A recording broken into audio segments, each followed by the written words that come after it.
Yes, Chair. I move to amend Resolution 13-216 to FD1. For the second? Second motion. It's been moved and second for the explanation of the amendment. Yes, I apologize, Chair, and to the members. I know this is a rare occurrence to amend something before it passes first reading, but it seems that the terminology "to pay for past expenses" brought a wide interpretation, and I want to simplify this particular language so that all could understand. So the terminology "to pay for past expenses" has been deleted from the resolution. Thank you for the explanation, Councilmember Pine. We do have only one registered speaker on this particular matter. Ms. Natalie Wasa, please come forward. No? Okay. Anyone else on Resolution 13-216 or the proposed FD1 amendment? Seeing no one? Members, any discussion at this time? Oh, yeah. You gotta pay attention. Some of us have very little sleep, so we would like to move this hearing along. My apologies, Chair, for not paying attention, and hope you get more sleep tonight. Thank you, Chair and members. The Board of Water Supply respectfully, and I stress the word respectfully, opposes City Council Resolution 13-216. We submitted our written testimony, and I apologize if it got in late. We understand that the resolution is a result of the recalculated bills that we sent out to our customers for multiple months, and we want to clarify that the use of estimated bills is a common practice in the utility industry. Currently, the electric company, the gas company, and all the county water departments use estimated bills. If this resolution were to pass, we would not be able to go back and correct those estimated bills based on actual meter reads. I would just like to say that for the customers that receive multiple months estimated bills, recalculated bills, about half of those customers are actually owed a credit, actually a refund or a credit to the water bill because the estimation was overestimated the actual usage. About half of the customers actually owed the water supply more money because the estimates were lower than the actual usage. This resolution would restrict our ability to do that. So respectfully, Chair, I say we support Resolution 13-201 as a more viable and logical approach to dealing with our issues. Thank you. Thank you. Any questions for the Chief Engineer? Any questions? No questions? Thank you, sir. Thank you. Anyone else on Resolution 13-216 or the proposed FD1 amendment? Okay. Members, any objections now? Or first, discussion. This is the discussion solely focused on the motion to amend to FD1. Any discussion? Seeing no discussion, members, any objections? Noting no objections, reservations? Noting no reservations, Resolution 13-216 has been amended to the hand-carried one. Hand-carried FD1. Now the discussion to pass this out on first reading. Any discussion on passing this matter out on first reading? Vice Chair Anderson. Thank you, Mr. Chairman. Usually I wouldn't make such remarks on first reading, but because we need 6 votes to move this forward, Mr. Chairman, I would just like to ask my colleagues to please join Councilmember Pine in advancing this resolution, at the very least, for discussion.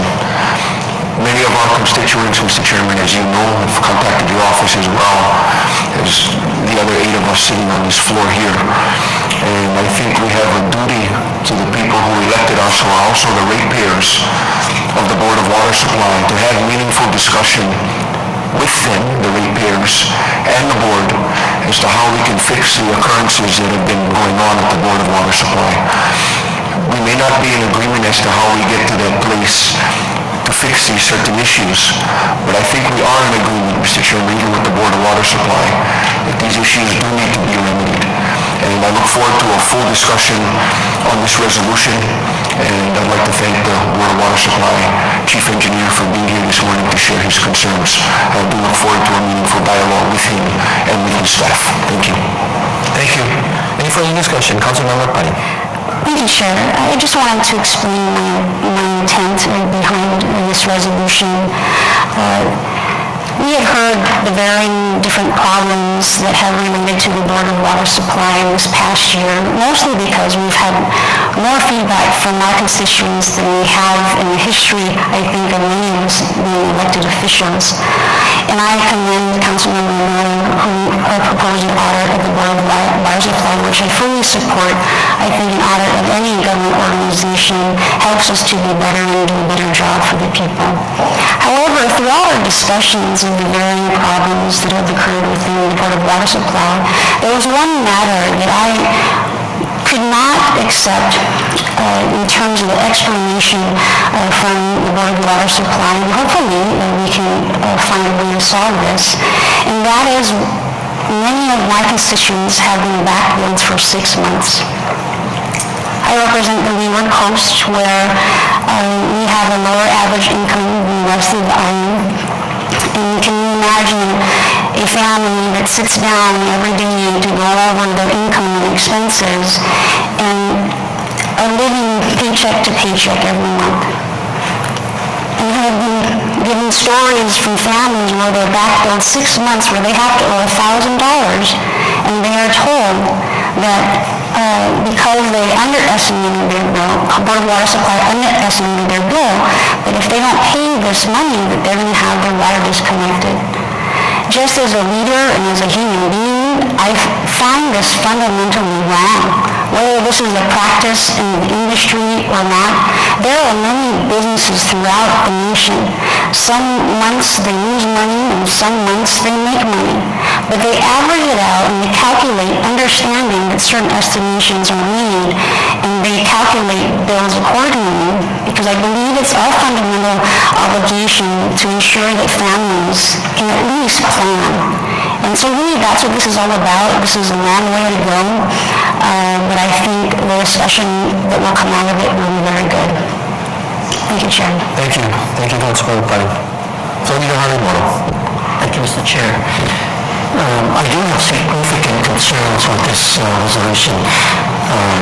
Not sure this issue rises to the level of the Charter Amendment, but as always, I will support this first reading to move along for full and thorough discussion in committee.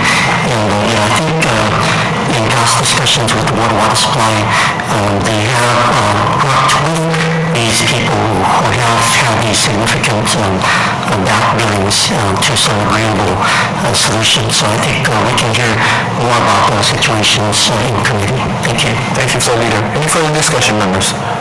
No further discussion, members. Again, as mentioned by the Vice Chair, this is a Charter Amendment as well as the next item on the agenda. All Charter Amendment items require 6 votes to move forward. And all Charter Amendments also require a roll call vote. So, Madam Clerk, for the roll. Councilmember Anderson? Aye. Councilmember Chan? Reservations. Councilmember Fukunaga? Aye.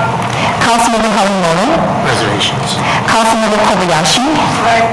Councilmember Monahan? Aye. Councilmember Moore? Aye. Councilmember Pine? Aye. Councilmember Martin? Yes. Mr. Chair, we have 9 members. Thank you, Madam Clerk. Resolution 13-216 FD1 has passed first reading. Moving on to resolution